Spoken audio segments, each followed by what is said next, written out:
¿Cómo están todos? Bienvenidos otro martes, otro live de Fraccional. Esta vez estamos acá por Instagram y por allá en YouTube. Así que si no nos siguen en YouTube, los dejo súper invitados a buscar Fraccional en YouTube. Van a encontrar mi cara en todos lados en los videos.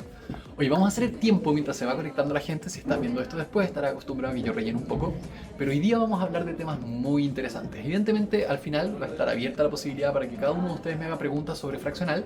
Pero me gusta siempre hacer un análisis de algo que tiene directamente relación con el mercado inmobiliario, la crisis de acceso a la vivienda y lo que está pasando a nivel económico, a nivel país e incluso a nivel internacional sobre el acceso a la vivienda. El tema de hoy va a ser los bonos PIE. ¿Qué significa esto? ¿Qué influencia tienen los bonos PIE en el mercado, en la economía, en el precio final de la vivienda, pero también en el riesgo, en la estabilidad del mercado inmobiliario en general? Así que vayan preparándose, siéntense con su almuerzo, pónganse cómodos para que podamos conversar un poquito. Y evidentemente si tienen preguntas, la Fer está aquí fuera de cámara, al ladito mío. Fer, ponte el micrófono por si alguien lee. Me va a estar leyendo sus preguntas que yo no las puedo ver, así que tienen que decirle, Fer, péscame. Quiero que me responda mi pregunta. Ya, nos vamos entonces al grano. Los bonos PIE. Todos tienen que haber escuchado, si alguna vez han querido comprar una casa, del concepto del PIE. El PIE o depósito es lo que tú tienes que poner por tu parte antes de poder tomar un crédito. En el mundo normal, el pie suele ser de un 20%. Eso quiere decir, si te quieres comprar una casa o un departamento, lo que sea, de 100 millones, dije casa de 100 millones en mi cabeza, dije imposible. Bueno, sí hay, pero no muchas. Si quieres comprar una propiedad de 100 millones, probablemente vas a tener que poner 20 millones de tu bolsillo para poder comprar esa propiedad. ¿Ya? Cuando hablamos de 100 millones, estamos probablemente hablando de unas 2.800, un poquito menos de 3.000 UF, para que se hagan una idea. Entonces, ¿cómo funciona esto? Funciona de la siguiente manera. Hola señor banco, me quiero comprar este departamento. Este departamento cuesta 100 millones. Y el banco te dice, perfecto, yo te presto la plata y si es que no me la devuelves, yo me quedo con el departamento.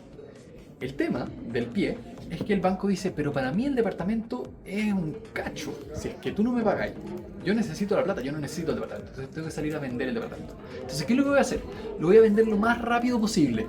Porque si no lo vendo rápido, no voy a poder recuperar mi plata. Entonces, para poder venderlo súper barato, yo tengo que decir, ¿sabéis qué más? Este departamento que vale 100, yo tengo que poder venderlo por 80 y quedar ras, y así se vende rápido, alguien me lo compra y me deshago del problema. Eso es entonces como la explicación de riesgo que el banco está tomando al decirte a ti que tienes que tener un pie. Pero además hay otro motivo, y es que si es que tú no pones nada de tu bolsillo por tener ese departamento y eventualmente tus condiciones cambian, ya no te gustó el departamento, te quedó chico, o por a veces motivos perdiste la pega, decidiste que vaya a tener recortes presupuestarios en tu vida y te vaya a cambiar de departamento y querés deshacerte de él, técnicamente, yo sé que muy pocas personas piensan así, pero técnicamente, tú podrías dar por perdido el depa y dejar de pagar, y filo, y mandarte a cambiar, olvidarte de ese departamento total, no pusiste nada de tu bolsillo. Me vaya a decir, pero ¿qué pasa con todos los dividendos que he estado pagando en los últimos años? Sí, pero si hubiera estado arrendando en ese tiempo, habría estado pagando probablemente algo muy parecido. Entonces, en la práctica, si es que tú no pones un pie, tú estarías, entre comillas, libre de salir del deal a costa del banco sin la pérdida de patrimonio desde tu parte, ¿cierto? Podemos meternos en miles de detalles, no, que el banco te va a cobrar, que vaya a quedar en DICOM, todo lo que quieras, sí, evidente. Pero estamos hablando muy en modo como básico en esto del mercado inmobiliario. Entonces el pie existe para cubrir esas dos cosas. Por un lado, que el banco pueda recuperar con tranquilidad el capital invertido, incluso si la propiedad se vende a un precio menor del precio de mercado, y para mantenerte a ti incentivado, ¿ya? Y el incentivo es una de mis palabras favoritas. Alguien dijo por ahí, dime dónde están los incentivos, yo te diré los resultados, y creo que este es un caso particular de eso. En el caso contrario, al no tener pie, si es que tú pones 20 millones para vivir en ese departamento de 100 millones, perfecto, 20 millones de lo que va el departamento está pagado, así que siguen siendo tuyos, siguen siendo parte de tus activos personales o de tu patrimonio. Pero si es que te llegaras a ir y dar por perdido el departamento, como en la otra situación, tendrías también que dar por perdido tus 20 millones, además de los dividendos que has estado pagando. Entonces es mucho menos probable que tú digas, ¿sabes qué más? Me voy de esto, no le pago al banco. Yo he sabido casos de personas que han logrado comprar una propiedad sin pie y eventualmente han decidido dejar de pagar el dividendo y han decidido dejar de participar de esa deuda. Han tomado todas las consecuencias que eso implica y a mí me parece una locura, pero hay gente que lo ha hecho. Y eso demuestra que el mecanismo de pie en los créditos, sobre todo en los créditos hipotecarios, es un mecanismo que yo creo necesario. ¿cierto? Ahora, lo que ha tendido a pasar con el tiempo es que a las personas cada vez se les ha arrancado más el pie, cada vez ha sido un monto más grande.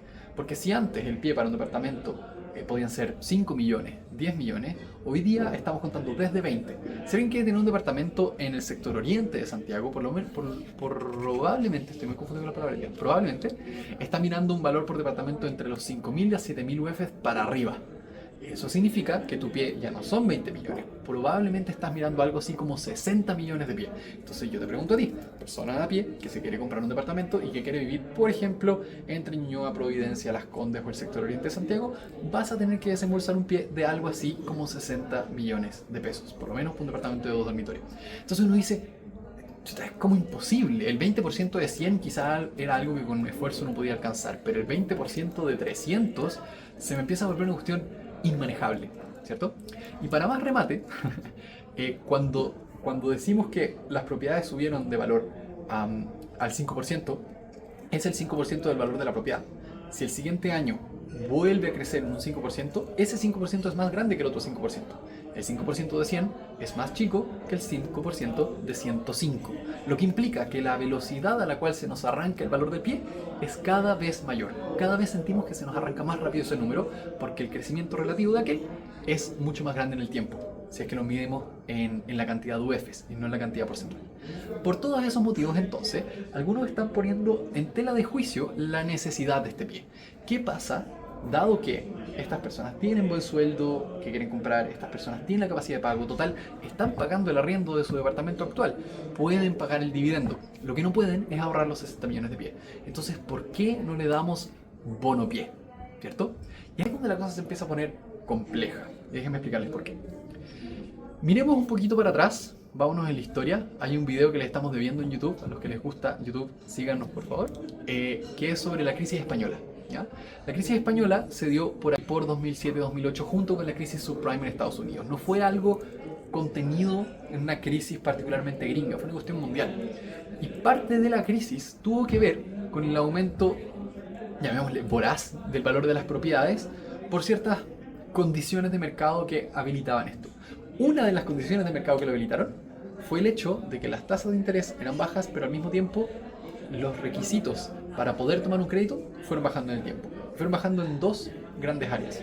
Uno, los requisitos de qué tiene que tener la persona en términos de su historial de crédito, en términos de su trabajo, en términos de sus características como pagador.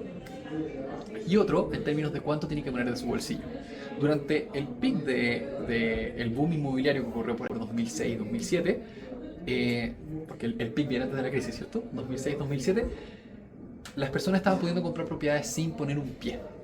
Eso implicó que cuando llegó el momento de que las propiedades subieran, las tasas variables aumentaran, muchas de estas personas que eran de alto riesgo, las famosas préstamos subprime, subprime significa por debajo del estándar, todos estos préstamos por debajo del estándar tenían cláusulas de interés variable. Entonces, cuando eventualmente, por razones puramente económicas, las tasas de interés empezaron a subir, un dividendo que antes era pagable luego se revolvió impagable. Y una persona que no había puesto un pie no tenía ningún motivo por seguir aceptando en su vida, por así decirlo, que le siguiera subiendo el dividendo a niveles impagables. ¿Y privilegio qué? Privilegio poder tener comida sobre la mesa, privilegio poder moverse a su lugar de trabajo, cosas que cuando uno se pone en los zapatos de esa persona son razonables. Eventualmente tienes que priorizar y elegir algunas cosas que, aunque signifiquen una pérdida económica, qué sé yo, te van a salvar en ese momento. Y lo que pasó es que muchas personas se vieron acogotadas por el crédito, subieron las tasas y fueron a salvarse. Y pudieron salvarse dando pérdidas no tan terribles ellos de su capital personal porque no habían puesto el pie. Si hubiera habido un pie, teóricamente, esas personas quizás habrían pensado dos veces antes de dejar ir ese capital que habían puesto en un principio. Entonces el pie, como concepto, y es lo que quiero que les quede claro, es como la válvula de escape o el seguro que la economía tiene respecto de que tú te vas a quedar comprometido con la deuda que tomaste. Eso es básicamente para qué sirve. Y que no exista, aumenta el riesgo de que en el futuro, dadas ciertas condiciones que pueden ser excepcionales, muchas personas que razonablemente habrían pagado su deuda, que no son personas malas, que no son personas que querían estafar a nadie, tomen la determinación lógica de que la verdad es que no hay mucho que perder si es que dejo de pagar esta deuda. Y lo que significa eso por detrás para terminar de cerrar el círculo como del problema que estamos definiendo acá, es que la plata que tú le pasas al banco y que está en tu cuenta bancaria depende en cierta forma de que esa persona pague su casa. La relación no es directa, no es que como que tú le pasaste 1.000 pesos al banco y el banco fue y le pasó 1.000 pesos al otro tipo. Pero sí, el banco tiene una cantidad de plata prestada que es mayor a la plata que tiene puesta en el banco. Tiene una cantidad de plata prestada que es mayor a la plata que tiene puesta en el banco. Y eso implica que si eventualmente el banco no puede recuperar los capitales que se debe a sí mismo, probablemente las deudas van a ser más grandes que la cantidad de plata que hay en las cuentas de los usuarios. Les voy a explicar eso al encaje en breve. Si eso llega a pasar, va a pasar una de dos cosas. El banco va a irse a cero y todo el mundo va a perder su plata, o la opción B, van a tener que entrar o el gremio bancario o los estados probablemente a salvar el banco. Y cuando eso ocurra, va a tener que ser el Estado, con la billetera del Estado, que es la billetera que todos nosotros financiamos con nuestros impuestos, a tener que pagarle las pérdidas al banco por haber hecho préstamos que no contenían un bono-pie, o que contenían, perdón, un bono-pie, y que no habían pagado un pie como seguro de que la persona que tenía la deuda se iba a mantener metida en ese deal. Entonces, ¿qué es lo que pasa, creo yo, con el bono-pie en términos de concepto general? Es que lamentablemente le está quitando ese seguro al mercado. Yo no digo en ningún caso que esto no se haga, que va a ser terrible, que va a explotar una burbuja inmobiliaria por ello, pero sí es una de las pequeñas semillas que a lo largo del tiempo, cuando viene una crisis inmobiliaria, uno mira para atrás y uno dice, uy, quizás aquí fue donde empezó el problema, ¿cierto? Y lamentablemente hoy día el problema de la accesibilidad a la vivienda es tan transversal que es muy difícil oponerse a una medida como esta, porque también es muy difícil tratar de envisionar una forma más simple, más rápida, más directa de ayudar a las personas a acceder a la vivienda. Pero lamentablemente, si es que tomamos ese tipo de medidas, que no necesariamente son buenas a largo plazo, no estamos resolviendo el problema y estamos sembrando las semillas de un problema que puede ser mucho más grande más adelante. Yo me acuerdo cuando apareció la candidatura de Matei, también hicimos un live respecto a esto y hablamos del mismo tema, porque en la candidatura hablaban de no tener pie. Y una de las cosas que yo pensé personalmente, y esto es mi opinión, así que si están en desacuerdo pueden, por favor, díganmelo y tengamos esa discusión. ¿Por qué yo, que no me puedo comprar un departamento? Sí tengo un departamento en el sur de inversión con mi señora, pero no puedo comprarme un departamento en el que quiera vivir yo, personalmente, ¿cierto? No me alcanza para comprarme un departamento del tamaño que yo quiero vivir en el día a día. Prefiero rentarlo. Yo que no puedo comprarme el departamento que quiero, ¿por qué tengo que financiar el pie de alguien que sí? ¿Cierto? Siendo que a mí no necesariamente me va a llegar ese beneficio. Ahora, uno podría decir, no, pero toma, lo que pasa es que tenés que postular al beneficio y hay ciertas líneas, pero la pregunta de base es esa. Cuando uno hace una política pública que habilita pasar, llamémosle capital público, estatal, como queramos llamarle, al beneficio de una persona, por muy bien elegida que esté esa persona, uno está haciendo que todos le paguen la casa a él, ¿ya? Y si bien uno puede tener una filosofía que dice que eso está bien, que esa es la forma en que tiene que operar, lamentablemente cuando vemos esto en relación al tiempo y el efecto que va a tener esto a largo plazo, significa que solamente le estamos pagando la casa a los que compren hoy día. ¿Por qué? Esto termina siendo siempre lo mismo. Fue lo mismo que conversamos la semana pasada sobre el crédito a 50 años. Cuando tú te compras una propiedad, tú no estás pensando cuánto cuesta la propiedad. Sí, en cierta forma te lo preguntas, pero lo que de verdad está determinando tu compra es cuánto me prestan, cuánto puedo pagar yo de dividendo, cuántos años tiene ese dividendo y cuánto puedo poner de pie. No va a depender tu capacidad de pago. Tú no vas a decir, no, esta casa es cara porque cuesta 3.000 UF. Tú vas a decir, no, esta casa es cara porque el dividendo es más alto de lo que yo puedo pagar. No me alcanza para esta casa porque no me alcanza para el dividendo.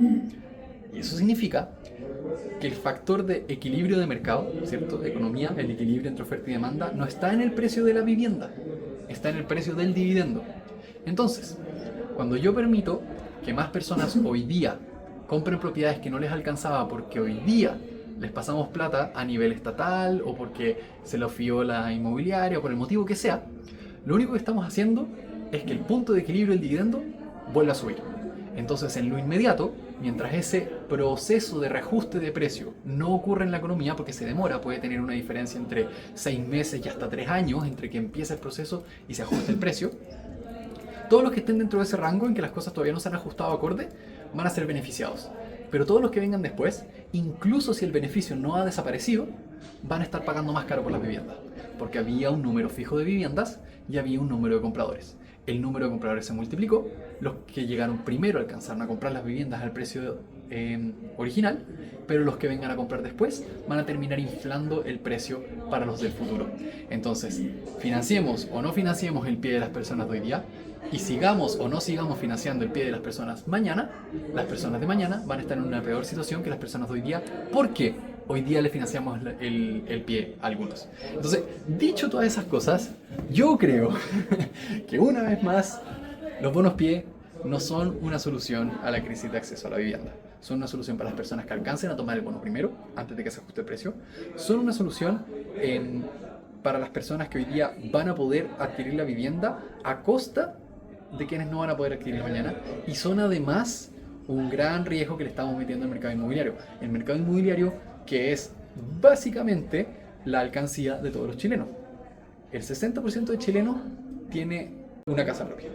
Que suena más de lo que uno se esperaría, porque cuando uno ve gente joven es completamente distinto, pero el 60% de chilenos tiene una casa propia. Yo apostaría que dentro de esos gallos que tienen casa propia, su casa representa entre el 50 y hasta el 100% de todo su capital, de su patrimonio, ¿cierto? Si nosotros estamos haciendo que el mercado inmobiliario se apalanque de más, es decir, que se pueda comprar sin un pie, siempre, nosotros estamos haciendo que el mercado inmobiliario tenga más riesgo. Y estamos poniendo en riesgo ese 50 a 100% que la casa representa el capital de todos nosotros. Porque si es que el mercado inmobiliario el día de mañana entra en un proceso medio burbuja, ¿cierto? Y colapsa porque no había suficiente sustento por medio de cosas como el pie, vamos a destruir el valor de las propiedades para todos. Y ese valor, destrucción de valor, tú decías, finalmente voy a poder comprar. No, cuando eso pase no va a haber créditos, no va a haber nada que te pueda permitir comprar barato. Solamente la gente que tiene los bolsillos llenos de plata va a poder comprar barato. Pero las pobres personas que confían en su casa como una fuente de ahorro para su vejez y cosas así, que quizás piensan venderla en el futuro y poder recuperar algo de su capital, también se verían dañados si eso llega a ocurrir. Y me parece a mí que eliminar el pie de la transacción inmobiliaria puede generar el riesgo de que esa pérdida sea más probable. Y por eso no me parece necesariamente una buena medida. Pero quiero escucharlos a ustedes. Quiero saber qué opinan. Quiero saber si se ha entendido algo de lo que ha estado hablando este gallo. Y evidentemente podemos hablar de fraccionar, pero me gustaría que fuera después de que cerremos este temita del bono pie. Y si realmente queremos que esto se haga o no. Ya, perfecto. Voy a partir con las preguntas. ¿Qué pasa si en realidad estamos empujando a la clase media a endeudarse más para acceder a algo básico? Yo creo que eso es justamente lo que está pasando. ¿Cuál es el nombre de esta persona? Oscar. Sí, o sea, efectivamente estamos empujando a la gente a endeudarse más. Mira, el aumento del valor de las propiedades a lo largo del tiempo es más o menos inevitable a menos que generemos más propiedades de lo que generamos necesidad. Si la población crece o la gente se quiere concentrar en ciertos lugares y la gente que quiere estar en un lugar son más personas que la cantidad de casas que hay en ese lugar, el precio va a tender a subir. Y no hay mucho que podamos hacer al respecto a menos que empecemos a hacer un control de precio. Pero si llegamos a hacer eso, entonces la producción de nuevas viviendas también se va a ver deteriorada y no va a resolver el problema. Entonces, la deuda se ha convertido en el único mecanismo por el cual las personas pueden acceder a la vivienda. Ahora, la deuda per se no tiene por qué ser mala. Yo tengo videos en YouTube que los invito a verlos, como No pagues tu hipoteca todavía, que explican por qué una deuda bien manejada puede ser, de hecho, algo muy bueno.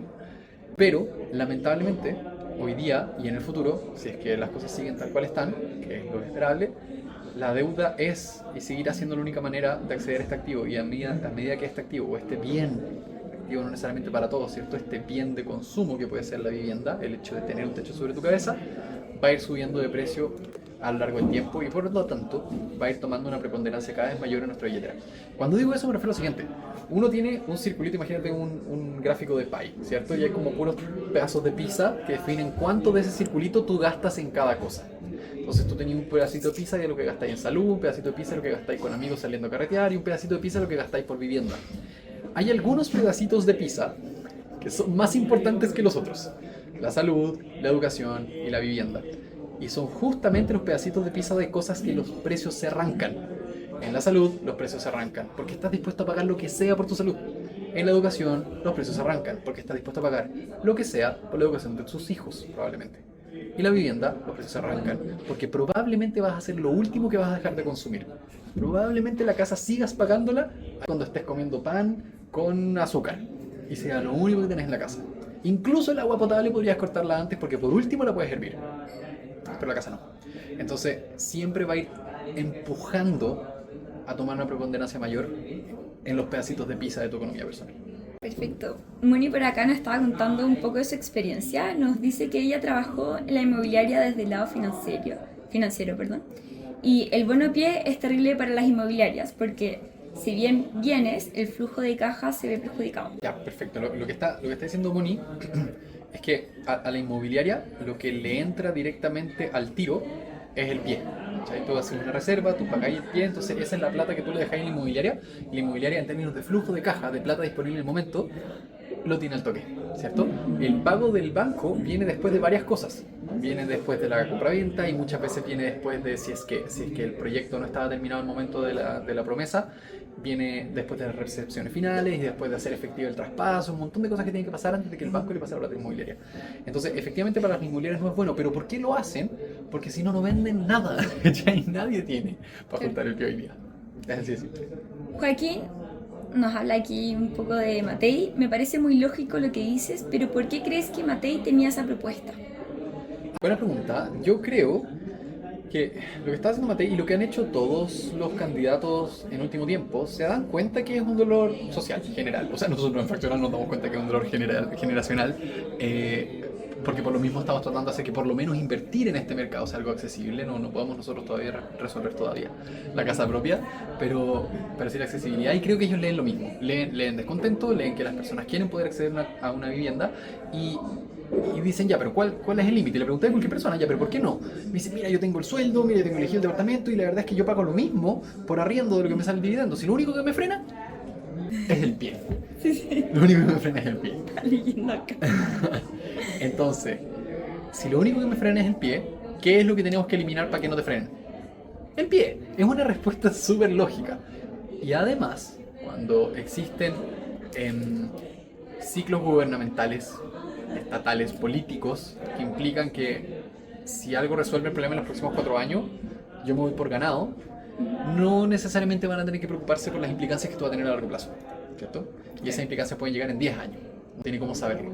Ahora, en la práctica, esto igual está pasando, lo decía Mónica, las inmobiliarias entregan bonos pie.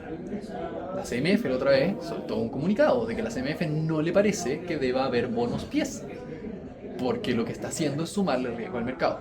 Y está sumando la probabilidad de que haya default en una deuda que es importante para la economía. Está sumando las probabilidades de que alguien no pague lo que debe y eso ponga en riesgo la plata de todos nosotros. Porque acuérdense, no les expliqué lo del encaje. Cuando tú pones plata en el banco, tú pones 10 millones de pesos en el banco ahora tiene permiso para guardar esos 10 millones de pesos, pero en realidad tiene permiso para prestar hasta 9 veces más de lo que tiene guardado. Ya es un encaje 10-1. O sea, cuando tú pones 10 millones, liberas al banco la posibilidad de prestar otros 90. Suena como loco, Sí. pero así funciona. Y muchas veces la inflación tiene más que ver con eso de lo que tiene que ver con la impresión de billetes, que a veces uno supone que va por ahí. Y por eso la subida o bajada de tasa de interés es tan eficiente en controlar la inflación, porque mide cuánta plata se presta y también mide qué tan rápido la plata se gasta, que es el otro factor de la inflación, cuántas veces pasa de mano un billete en el tiempo. Entonces, cuando tú estás considerando que el banco está apalancado potencialmente 10-1, es decir, que el banco tiene prestada 9 veces más plata de la que tiene en la cuenta y que mucha de esa plata está en créditos hipotecarios, yo no sé el número, pero imagínenselo ustedes, cuánta plata de la que tiene el banco está prestada en créditos hipotecarios, entonces uno dice, chuta, sería una tremenda embarrada si es que de repente esa plata no se pagara. Entonces, como economía tenemos que hacer todo lo posible para que las personas que fueron prestadas esa plata tengan todos los incentivos para devolverla en tiempo y forma, ¿cachai? Y creo que el pie es justamente lo que protege eso. Y bueno, y para la pregunta de mi amigo, disculpa, no me acuerdo el nombre, Joaquín. de Joaquín, es que cualquier político se da cuenta que esto es descontento, entonces va a tratar de buscar una política razonable para resolverlo. Pero si tú me preguntas a mí, la única forma de resolverlo así más o menos en serio es con facilitar la construcción de nueva vivienda, facilitar la cantidad, no es facilitar la palabra, es ampliar la cantidad de vivienda que se puede hacer en cada lugar. cada vez que te pasees por un barrio de puras casas y uno diga, ay, qué bonitas las casitas, acuérdate que esa casa está quitando la oportunidad probablemente a 50 personas que podrían estar viviendo en un edificio. Lo que no significa que tenga que haber edificio en todas partes, ni que yo diga que los edificios son los que estén más maravillosos del mundo. Pero si es que tuviéramos mucha más densidad de viviendas, tendríamos mucho menos problemas de acceso. La otra vez comentaba el caso de Japón, donde y esto quedó fuera de esa conversación, la planificación urbana en Japón es centralizada. Japón tiene como un set de colores. Tú puedes pintar tu mapa de la ciudad de estos 5 colores. Industrial, vivienda, en densidad, vivienda en no densidad, no sé qué, no sé qué. Eso implica que si es que un lugar está pintado del color azul, que significa hartas casas en departamentos, tú puedes hacer todas las casas que quieras, o sea, ¿cómo lo digo? En todos los lugares donde esté ese color, las condiciones de construcción son las mismas, ¿ya? Y eso implica que no va a salir el alcalde de esta comuna defendiendo a los dueños de casa de esta comuna, que ya tienen vivienda y no deberían ser los que están opinando si es que podemos construir más o no. Pero ellos hoy día, en los lugares donde no es centralizada la planificación urbana, lo que hacen es darle el gusto a las personas que tienen más participación, que normalmente son personas que tienen mucho tiempo en la comunidad, que ya tienen su vivienda y que van a la junta de vecinos porque son dueños de la casa, porque el arrendatario no va, y terminan empujando porque no se densifique el barrio, ¿ya? Y es un concepto que se conoce como no en mi patio, NIMBY en inglés, not in my backyard, el NIMBYismo. Entonces, eso no ocurre en Japón principalmente porque está todo centralizado. Entonces, aquí no hay tutía. Si es que el mapa dice azul, acá se pueden hacer edificios de 50 pisos, o sea, lo que sea. Lo que implica que se van a poder hacer. Y además tiene otras cosas. Por ejemplo, no tiene subdivisión predial mínima. Yo he peleado muchas veces con la subdivisión predial mínima en términos personales. Acá en Chile y en muchas otras partes del mundo es lo normal. Hay un tamaño mínimo del predio, es decir, del terreno, donde tú puedes construir una casa. Si es que hay un terreno que tiene menos, creo que de 800 metros cuadrados en Providencia, tú no puedes construir nada más allá de lo que está construido en términos de vivienda. Yo creo que es una tontera. Si es que hay 800 metros disponibles, ¿por qué no hacemos algo chico en 800 metros? Y por eso tú vas a Japón y te encontrás que entre medio de dos edificios aparece un edificio flaco. Y dice, ¿pero cómo? Pero hay alguien, quien sea, puede ser un gallo medio loco, medio artista, lo que queráis, pero ese gallo vive, ese gallo encontró un lugar para vivir porque se pudo construir ese como intersticio urbano para que ese gallo tuviera vivienda. Y eso, lamentablemente, en lugares como Chile y en otras partes no existe, y para más remate está politizado el instrumento de planificación urbana. Lo que significa que cada político de turno va a tratar de darle en el gusto a sus votantes con tal de probablemente no construir más. Porque como les dije antes, el 60% de chilenos son propietarios, por lo tanto siempre va a ganar el voto del propietario, no el voto de quien quiere ser propietario. Perfecto. Vamos con Cifuentes, que pregunta, ¿qué le recomendarían a alguien que busca comprar un departamento o una casa hoy en día? En términos de préstamo, pie, etc. Y en ese sentido, ¿es arrendar una mejor estrategia a largo plazo? Chuta, habría que verlo caso a caso. Hay muchas formas de mirar esto. Hay una forma financiera, hay una forma de riesgo, hay una forma como de felicidad y tranquilidad.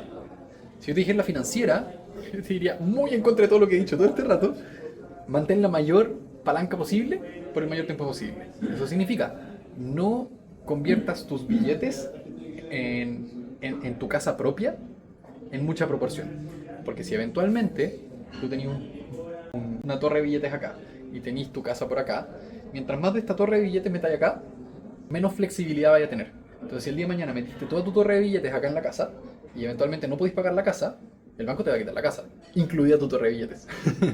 En cambio, si tenéis tu torre de billetes acá y metís lo menos posible allá, si es que eventualmente te pasa algo y no podéis pagar la casa, tenéis una torre de billetes con la cual podéis pagar la casa, ojalá más grande de lo que vale la casa, ideal. Y además el banco le debís más plata, entonces es menos probable que se quede con la casa. Porque dice, chuta, recuperar esa inversión está difícil, ¿cachai? Este gallo me ha pagado poquísimo. Ahora, como eso hace sentido, obvio que tiene que ser como una regla general que haya pie, porque si no lo que más te conviene es no poner pie. Y eso implica que te da lo mismo que el banco te quite la casa, que es lo que conversamos desde el principio. Ahora, por otro lado, considerar que no necesariamente tu primera casa es tu última casa. Yo creo que puede haber transacciones secundarias, pero yo nunca me compraría una propiedad que pretendo vender antes de 5 años más. Porque muchas veces uno no se da cuenta que a pesar de que la propiedad pasó de valer, no sé, 100 millones a 110 millones, entre compra-venta y compra-venta quizás te echaste 9 millones en transacciones, corredores y otras cosas, que al final no las recuperaste con la plusvalía de esos años, ¿cachai? Entonces tendría cuidado con eso, pero siempre consideraría que no necesariamente hay que ir directo a la última casa, y hay una frase muy buena para eso, que para nadie su mansión es su primera propiedad. Siempre te compras algo primero y después lo transfieres por otra cosa y otra cosa, hasta que eventualmente eso va construyendo equity que se transforma en el pie de tu McMansion, si es que lo quisiéramos definir así, o de cualquier cosa en la que queráis vivir el resto de tu vida. Y por último, si es que conviene más arrendar, puede ser que te convenga más arrendar. Si es que no estás seguro, si es que te vas a quedar con los pies puestos en ese punto del planeta por un buen tiempo, si es que no sabéis si necesariamente vaya a sentar cabeza ahí, tenéis familia, no sabéis cuántos hijos vais a tener, si es que los vais a tener, cabe preguntarse si es que es el momento de tomar la decisión financiera más grande de tu vida en ese minuto. Dicho todo eso, yo creo que hoy día es un buen momento para comprar propiedades. Yo cuando compré el departamento que tengo en el sur, lo tengo en Airbnb, ese fue el negocio y encuentro que funciona súper bien, podemos hablar de eso otro día. Pero lo compré con una pésima tasa, pésima. Tengo tasa del 5,7. Los que saben de estas cosas van a decir, este caballero está loco. Y además trabaja en inversión inmobiliaria, ¿qué le pasa? Y además arquitecto.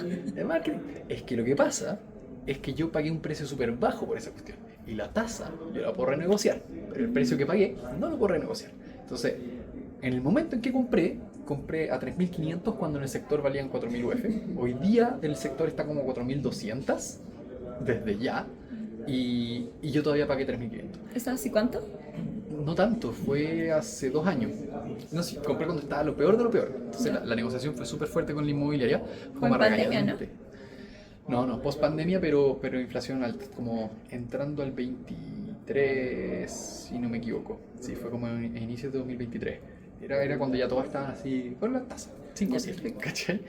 Bueno, y lo que pasa entonces es que yo tomo la determinación de comprar barato por sobre comprar con tasa mejor. Porque cuando la tasa mejore, los precios van a subir y va a haber más competidores tratando de comprar el mismo departamentos similares. Entonces hoy día en cualquier momento estoy esperando así como, ya ahora la tasa está buena, me bajo el dividendo y seguía habiendo pagado 3.500. Entonces con todo eso quiere decir que hoy día, que ha estado súper difícil comprar propiedades, es un buen momento para comprar para quienes pueden comprar.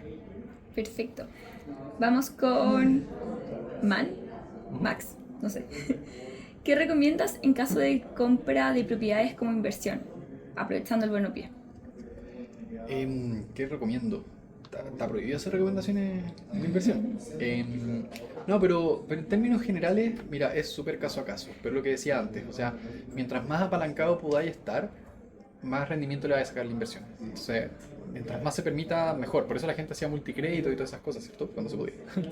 Y es principalmente porque si el departamento vale 100 y tiene un 5% de plusvalía, y tú pagas 100, tu ganancia es 5, ¿cierto? De 100, 5, es 5%. Pero si el departamento vale 100 y tú pagas 10 y la plusvalía sigue siendo 5, estamos dejando fuera el interés, entonces tú pusiste 10 y ganaste 5, tu rentabilidad no fue de 5%, tu rentabilidad fue de 50%. Entonces, porque 50% es 5 de 10, que fue lo que pusiste tú efectivamente. Entonces, eso es la palanca. Por eso se ocupa el concepto de palanca, como que uno hace así, no sé qué, se ha subido un sub y baja. Si tu amigo se pone más cerca o más lejos, cambia el peso que genera al otro lado. No cambia el peso en realidad. Cambia la fuerza que necesitas en el otro lado para levantarlo.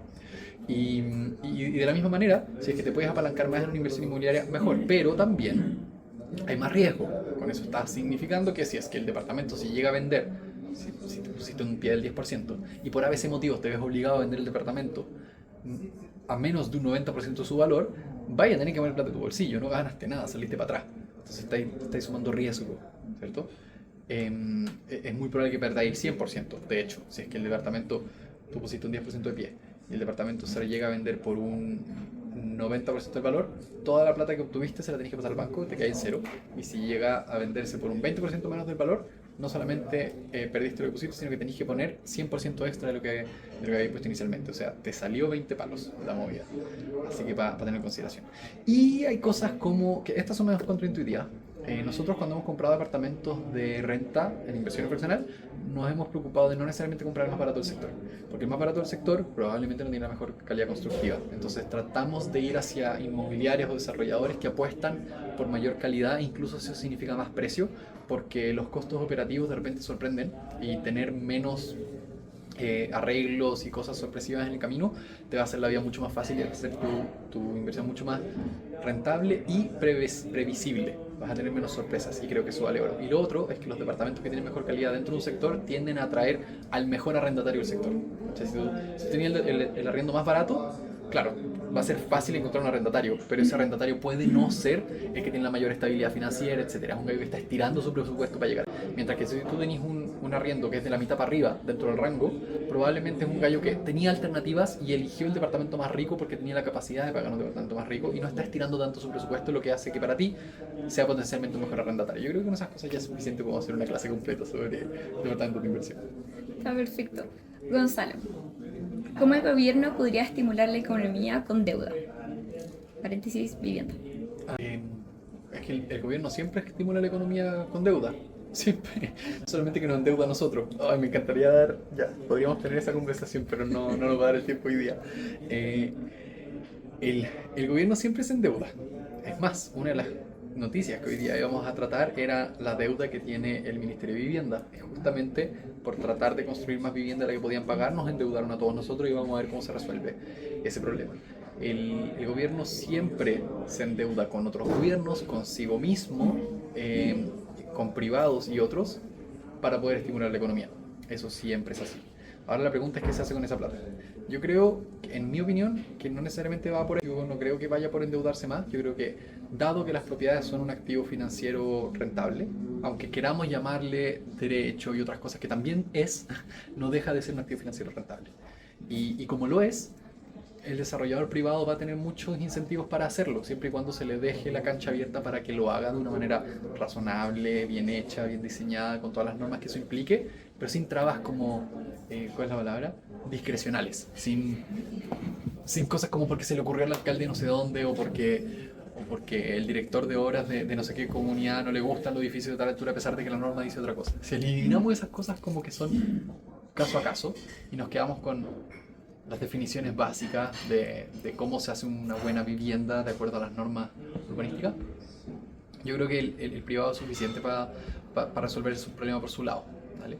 Ahora el Estado puede venir a resolver los problemas de las personas que nunca van a poder comprar por el lado privado por otros motivos, ¿cierto? Personas que reciben vivienda social y que no son el grueso del mercado, también está bien que eso exista. Pero yo creo que lo mejor que puede hacer el Estado, más allá de endeudarse o no, es simplemente permitir que haya más vivienda. Si ellos permiten que haya más vivienda, todos vamos a tener más vivienda para poder comprar. Si ustedes van al supermercado y compran algo que es abundante en Chile, no sé, estoy pensando, acá decimos que la palta está cara, pero comparado con el resto del mundo la palta es súper barata en Chile. Entonces tú vas a comprar palta y un sueco te mira con cara de ¿qué?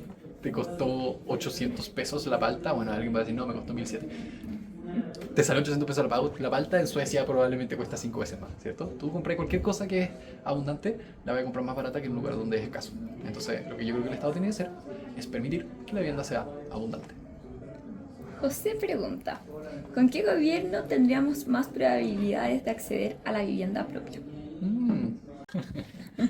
Tramposo. Chan, chan, chan. Es una buena pregunta. Yo creo que estoy recordando las políticas de vivienda de los candidatos. A mí me parece que con los dos por igual. Cacha, respuesta tramposa. Pero lo voy a decir claramente. Me tocó leer, a propósito de un podcast en los cuales había que mandarles a los candidatos preguntas, particularmente sobre vivienda, el programa de Janet Jara. Y lo encontré bueno, fíjate. No es mi candidata, no es mi camino. Tampoco soy fanático de otro lado. Me da lo mismo estos gallos, creo que todos la cagan. Pero debo respetar que encontré que el plan de vivienda del programa de Jara estaba bien armado, estaba bien hecho, estaba bien pensado. No hablaba de irresponsabilidades, ¿ya? Y por el lado de Kast probablemente todo queda más en manos del mercado, y el mercado creo que también va a ser capaz de construir más vivienda. La única pregunta es cuánto lo regular. Creo que abrirle las puertas al mercado para construir más vivienda, si se hace bien, es una respuesta más rápida y menos cara. Hacerla por medio de programas sociales, por medio de construcción estatal de vivienda y por medio de subsidios, creo que es un camino un poquito más cortoplacista, que puede hacer que las personas puedan comprar hoy día una vivienda, pero que va a generar problemas más grandes para el futuro. Es solamente echarle, es como una persona con una adicción, ¿cierto? Cuando tú le das más plata al mercado inmobiliario, aunque esa plata venga del Estado o de quien sea, el mercado inmobiliario se hace más adicto a esa plata y empieza a pedir más plata. Entonces, yo creo que los dos programas de vivienda están bien enfocados y creo que están bien enfocados porque entienden que es una urgencia social y creo que apuntan lo mismo. Y creo que la estructura del programa, yo soy más fanático de hacerla por medio de liberar el mercado, porque en el minuto en que la prioridad del Estado cambie y ya no se trate de la vivienda para obtener votos, sino de otra cosa, entonces esos programas ya pierden prioridad. Mientras que si se les abren las puertas a que el mercado lo haga, siempre vas a ser prioridad de la inmobiliaria en ese sentido. Tú como cliente de esa empresa que hace vivienda, siempre vas a ser prioridad. Ellos van a querer darte en el gusto, sea políticamente rentable o no. Mientras que las cosas que vienen del Estado muchas veces van a depender de una rentabilidad política, como por ejemplo hablábamos de los planes reguladores. Espero haber respondido, que chato. ¿No? Son todos buenos. Podríamos profundizar en algún momento. Sí, tendría que leerme de nuevo los programas para acordarme bien del detalle, pero yo me acuerdo que me quedé gratamente sorprendido con saber que saliera el político que saliera, la cuestión iba a estar más o menos razonablemente abordada. Perfecto. Moni nos pregunta, ¿cómo evitar el acaparamiento del stock de viviendas por inversionistas para arriendo? Uy, buena pregunta. ¿Cómo evitarlo? Voy a volver a lo mismo. Tiene que haber suficientes viviendas para todo. Ahora, yo creo, no voy a decir los números, pero voy a aventurar algo. Si alguien puede googlearlo y contradecirme, mejor. Pero yo creo que si tomáis todos los roles de Chile y lo dividís por todas las personas de Chile, probablemente vais a tener un número, voy a inventar, como de un rol por cada 5 gallos. Bueno, y ya hagamos el cálculo, sea 5 o sea lo que sea, eso implicaría que de cada grupo de 5 personas tú podrías identificar teóricamente a un propietario. ¿Ya? Pero yo te apuesto que si vais por la calle y vais agarrando personas de a 1 en 5, no necesariamente vais a encontrar por igual la repartición de esas viviendas, probablemente van a estar concentradas en manos de personas que son más amistosas al crédito, y con eso quiero decir que el banco de alguna forma, cuando juzga quién puede recibir un préstamo hipotecario y quién no, está también definiendo el perfil del propietario. Si es que el banco se pusiera, no sé, clasista, racista, xenófobo o lo que sea, y decidiera no prestarle plata, no sé, a las mujeres, o si el banco decidiera no prestarle plata a las personas de color, o decidiera no prestarle plata a los inmigrantes, o lo que se te ocurriera, entonces ninguna de esas personas podría comprar una casa, ¿cierto? Y a lo que quiero llegar con esto es que el banco finalmente es quien define quién puede acceder, y lamentablemente un inversionista se ve mucho mejor por un banco que una persona que está estirando su último peso para comprarse una casa propia. Y cuando las casas son tan caras hoy día, probablemente cuando estés comprando una casa propia vas a estar estirando tu último peso. Prestarle plata a un inversionista para comprar un departamento en general es comillas una buena idea. Puede haber mucho asterisco en eso, pero es porque ese departamento probablemente va a pagarse prácticamente solo, si no el inversionista no lo estaría comprando. Entonces, si un departamento tiene un dividendo de 500 lucas, pero genera un arriendo de alrededor de 500 lucas, en realidad es súper difícil decir, no, esta cuestión no se va a pagar y es una apuesta riesgosa. Pero, si es que el departamento va a ser comprado por una familia en la cual la persona que lo está comprando tiene que pagar esto mes a mes, y eso depende, por ejemplo, de un trabajo que puede ser no muy seguro. Esta persona es independiente o emprendedor o tiene una profesión que el banco no le gusta por ese motivo, va a ser más difícil para el banco prestarle la plata. Entonces, ese acaparamiento creo que viene principalmente del hecho de que a ojos del banco, que es quien elige, el inversionista es un mejor comprador. Si nosotros pudiéramos cambiar eso, esa percepción de parte de quienes ponen las lucas, o si pudiéramos comprar las propiedades sin pedirle plata al banco, pudiéramos quizás entre nosotros prestarnos la plata, que es una de las cosas que algún día nos imaginamos haciendo con Fraccional, quizás sí sería distinto. Pero a mí lo que me da lata de estas conversaciones, yo sé que me alargo, y es que a veces es como que te duele la guata de que como que no hay salida, ¿cachai? Como muchas cosas fundamentales que hacen que todo esto se perpetúe y se acelere y siga pasando constantemente, y finalmente lo que pasa es que terminan todas las propiedades en manos de las pocas personas que les alcanza. Cuando hago charlas sobre Fraccional y por qué creamos Fraccional, siempre cuento la historia del primer mercado accionario, el primer stock market, la primera bolsa de comercio, que fue la de Holanda, y el motivo por el que se creó eso fue principalmente porque las personas querían participar del financiamiento de navíos exploratorios. Esto eran como el barco que llegó con Colón acá a América. Pero los holandeses tenían una flota muy fuerte y tenían muchas empresas. Se llamaba empresa, de hecho, empresa significaba como el subirse a un barco y salir a buscar riquezas en el mar se llamaba una empresa, ¿cierto? Están emprendiendo. Había muchas empresas que llegaban con mucha riqueza y la gente que financiaba los barcos se quedaba con las lucas. Y normalmente solamente a los reyes, a la realeza le alcanzaba para invertir en estos barcos.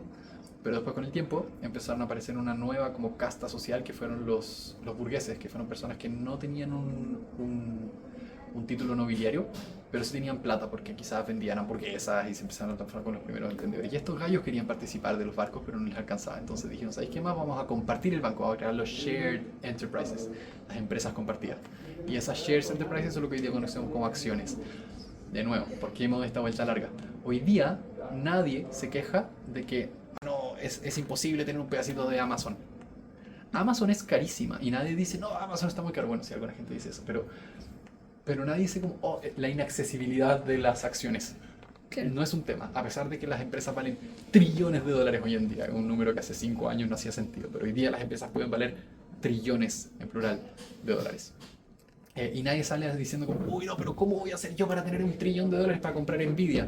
Es que da lo mismo porque Nvidia está repartido en pedacitos. Entonces, si es que tú te lo propones, tú puedes tener un pedacito de Nvidia y puedes tener todos los pedacitos que puedas pagar de Nvidia. Y yo creo que es lo que va a tender a pasar con el mercado inmobiliario en general. No sé si la vivienda solamente, pero las propiedades, todo lo que se hace sobre el suelo, es que a medida que se hace más inaccesible se van a ir construyendo cosas como fraccional y se van a ir oficializando, y ya no vamos a hablar de que si es que se puede o no se puede pagar el activo, si se puede o no se puede pagar la casa. Vamos a hablar de si es que se puede acceder con poquita plata a los beneficios que esa casa entrega. Y eso es al final lo que pasa cuando compras un pedacito de una acción en la bolsa. No es que estés comprando la empresa per se, pero estás pudiendo participar con lo que tu bolsillo te permite del beneficio que ser dueño de eso entrega. Perfecto. Vamos con las últimas 2 preguntas sobre fraccional. Mati nos pregunta cómo puede calcular el valor de los arriendos o necesariamente debo comprar fracciones para saberlo. No se puede calcular. Yo me imagino que está viendo el mercado primario. Sí, debe ser. Ya, nosotros tenemos un mercado primario, que son como el financiamiento de las campañas que están abiertas, y el mercado secundario, que son personas que están vendiendo su participación que ya compraron. Por ahora, pero es temporal, no está el simulador en el mercado secundario. Es porque estamos haciendo unos cambios que tuvimos que adelantar porque la ley FinTech nos pidió que lo hiciéramos de una cierta manera. Entonces lo cambiamos y estamos construyendo ese simulador de nuevo. Pero en la inversión inicial, las barritas que están en recaudación al principio de la plataforma tienen un simulador. En ese simulador tú puedes poner, voy a invertir 100 lucas y te va a salir cómo se van a comportar tus 100 lucas en el tiempo, mostrándote 2 cosas: la apreciación, ya sea por la UEF o por la valorización de la propiedad, ya sea por el tiempo o porque se construyó algo, y los arriendos en caso que corresponda. Los arriendos nosotros no los mostramos de manera mensual, los mostramos de manera anual. Tú puedes tomar ese número y dividirlo por 12 y te va a dar el arriendo mensual. ¿Pero por qué lo mostramos de manera anual? Porque no todos los meses es igual. Un Airbnb es un buen ejemplo. Puede haber un mes que no te llega así nada de plata porque no llegó nadie, era pésima temporada y nadie se vino a quedar al Airbnb. Y después, el mes siguiente, el Airbnb estuvo ocupado todo el mes y el pago fue mayor. Lo que nosotros hacemos es que calculamos cuánto es lo normal promedio por mes y lo mostramos anual. Entonces, durante el periodo del año quizás te lleguen, no sé, 40 lucas. Pero eso no significa, fue un mal número para el cálculo rápido, vamos a decir 24 lucas.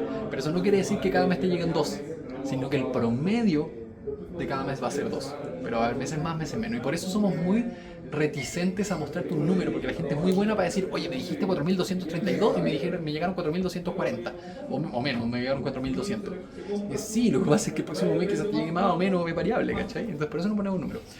El simulador nuevo que estamos haciendo va a tener un rango. Ahora, dicho eso, tú pones tu numerito lo que quieres invertir, pones el mouse sobre el simulador y te va a decir arriendos y te va a salir un número, divides el número en 12 y te va a dar. Pero vamos a llegar allá, vamos a tener un simulador un poquito más claro en breve y se lo vamos a poner al mercado secundario para que puedan ver. Buenísimo. Hay 2 preguntas sobre flipping. Una de Daniel, que pregunta qué sucede con la propiedad de Lion que aún no se ha podido vender. Y por otro lado, un nombre raro. ¿Conte?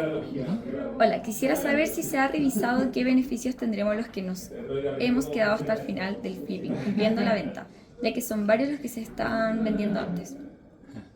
Ya, la primera pregunta, ¿qué pasa con Lion que no se vende? El Lion está ahí, se han recibido ofertas, pero han sido por debajo del precio que nos parecía razonable. No es a nosotros en realidad, es un gestor. El gestor es Flipeame, ya claro. Es una empresa externa. Nosotros los representamos a todos ustedes como inversionistas en Flipeame, quien lleva a cabo el proyecto. Y Flipeame ha recibido ofertas y razonablemente ha dicho, mira, esto podría ser, pero la verdad es que creemos que se va a recibir una oferta mayor más adelante. Han sido un poquito bajas las ofertas. Y es un equilibrio porque la rentabilidad depende del precio de venta y del tiempo. Entonces llega un punto en que te conviene esperar más tiempo por mayor venta, pero también llega un punto en que te conviene vender antes por menos precio. Ese es un equilibrio que ellos están evaluando y que siempre nos preguntan nuestra opinión, y felices de verlo. Todavía no ha llegado el momento que digamos, este es el precio, esta es la venta, y es razonable que a veces estas cosas se atrasen. No puede uno hacer como, ya listo, llegó la fecha, que se compre. Hay que esperar que el mercado reaccione, y algunos proyectos se demoran más, otros proyectos se demoran menos. Sin ir más lejos, de los mismos Flipeame se vendió un departamento como 2 o 3 meses antes de lo presupuestado, porque en ese se dio la suerte que llegó una buena oferta a tiempo. Y respecto a la segunda pregunta, me dice, ¿cuál es el beneficio para las personas que nos quedamos hasta el final? El beneficio es que las personas que se quedan hasta el final venden el precio final. Las tasaciones en fraccional, sobre todo de los flipping y las cosas que involucran obra, cuando digo tasación me refiero a lo siguiente.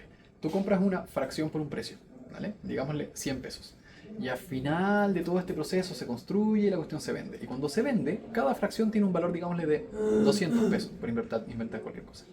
En el intertanto, la cuestión no vale 100 y el último día 200, sino que vale 100 y después vale 110, después vale 150 y así va sucesivamente.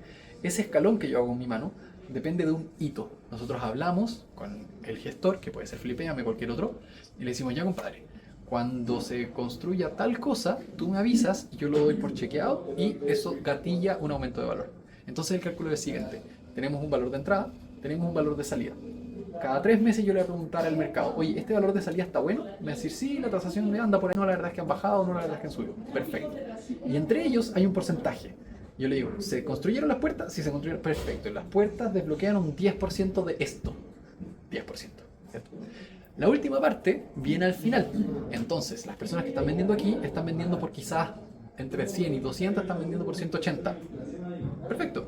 El que se queda hasta el final, si es que se vende 200, venderá por 200. Tratamos de ser cuidadosos, que nunca nos pasemos, pero eso puede pasar. De hecho, nos pasó una vez con una de las propiedades en que justo llegó una venta anticipada y se vendió por 100 UF menos de lo que habíamos proyectado. En vez de 10.900, 150. En vez de 10.950, se vendió por 10.800. Creo que más o menos le chuntamos el precio, pero esa diferencia generó que algunos pocos gallos hubieran alcanzado a vender justo antes de que se hiciera ajuste. Esas cosas pueden pasar, creo que son naturales del mercado. Pero no es como que fraccional tiene un premio para el que se queda al final. El premio es que al final está la construcción de valor. Y de hecho, varias cosas que vamos a ir lanzando en el tiempo van a ver que vamos a hacer junto con el simulador nuevo una actualización de cómo funciona esa curva y la vamos a dejar súper pública, porque ustedes también pueden ver allá. Si yo me quedo al final, todo esto es lo que me queda respecto al gallo que se salió antes. Pero la verdad es que sería injusto salir como con un premio para ti porque te quedaste hasta el final, porque la persona que se salió antes no es como que hizo trampa. Simplemente se salió antes por un valor menor y el que le compró se va a quedar con esa diferencia, ¿cierto? Entonces lo que tú ganas hasta el final es lo mismo más lo que ya ganaste que va a ganar el gallo que entra sacando al anterior. Así que es eso, creo que no es una competencia de que se quede hasta el final. Creo que prácticamente siempre es más rentable quedarse hasta el final, por eso lo propongo de esa manera, pero no creo que amerite un castigo a quien se fue ni una felicitación al que se quedó. Y ahora sí, la última pregunta, Estela, ¿cuándo comienza a pagar dividendos Brickell? Clark Powell. Estamos viendo con los gringos, me llegó hoy día el correo, cuestiones normativas, necesitan que firme unos papeles de dónde viene la plata. Tú caché que en Estados Unidos hay un montón de leyes sobre quién puede y quién no puede invertir, se llaman Reg S, Reg D y tal mismo. Y lo que necesitan que nosotros llenemos son algunos formularios que indican, oye, ¿de dónde viene esta plata? Para que la CBF gringa, que es la SEC, no haga ningún problema. Esos documentos quedaron de enviármelos hoy día, en teoría, entre hoy día y mañana me imagino que llegarán. Los mando, los envío y ya debería quedar listo para que empiece a rentar. No sé si va a alcanzar a hacer para que el primer pago sea el 1 de enero. Vamos a hacer no el primero. A partir de enero vamos a hacer todo lo posible porque eso sea así. Pero síganos preguntando. Yo debería estar llenando esos documentos apenas me lleguen, pero ese es el motivo. Está creada la SPA y está definido el envío de fondos, pero necesitan que primero le firmemos este documento para que la SEC gringa no se enoje, debido a que es un fondo de deuda allá y no es necesariamente simplemente comprar una propiedad, a diferencia de otros casos en Estados Unidos. La última. ¿Qué ha pasado con Miami Xera? Pregunta Miguel. Está avanzando, todos los meses se suben. Miami X Zero es un proyecto de desarrollo y construcción de casa en Miami, para los que no saben. Todos los meses, si es que hay novedades, se envía un correo por el 21-22 de cada mes, tiene que estar en tu bandeja de entrada, en que se cuenta de todo tu portafolio, qué cosas han ido pasando, y a veces, dependiendo de qué hay información, hay un botoncito que dice ver más y vienen fotos y todo lo demás. Ahora el 30 de diciembre, justo antes de Año Nuevo, toca la retasación. En Fraccional yo les dije que cada 3 meses le preguntamos al gestor: señor gestor, ¿cómo va la cosa? Y nos dice, mira, ¿se construyó o no se construyó o se avanzó en el hito que estaba definido? Y si es que el hito se avanzó, se avanza en la tasación. Pasa con los proyectos de Miami que la última vez que hicimos esta tasación, el 30 de septiembre, hace 3 meses, justo faltaba un poquito para que se cumpliera el hito. O sea, como no estaba cumplido, se queda para la próxima evaluación. Y ahora en diciembre viene la evaluación, así que mi expectativa, no lo sé todavía, no he mirado los avances, pero los tiene que tener el equipo de contabilidad y portafolio. Mi expectativa es que se haga una retasación positiva de los proyectos como Ixora, Miami en general, etcétera. Así que estén atentos para el 30 de diciembre porque se sube la nueva retasación de propiedades y en teoría podrían subir los precios. Así que eso, me encanta que pregunten cosas de Fraccional a los estimados de YouTube. Perdón si no los miré a la cara en la mayoría del video, pero estaba aquí para ustedes. Nos vemos entonces la próxima semana, los días martes a la hora del almuerzo. Estoy siempre disponible. Si tienen dudas, si no les respondí, por favor, conéctense la próxima semana y nos estamos viendo. Chao, chao.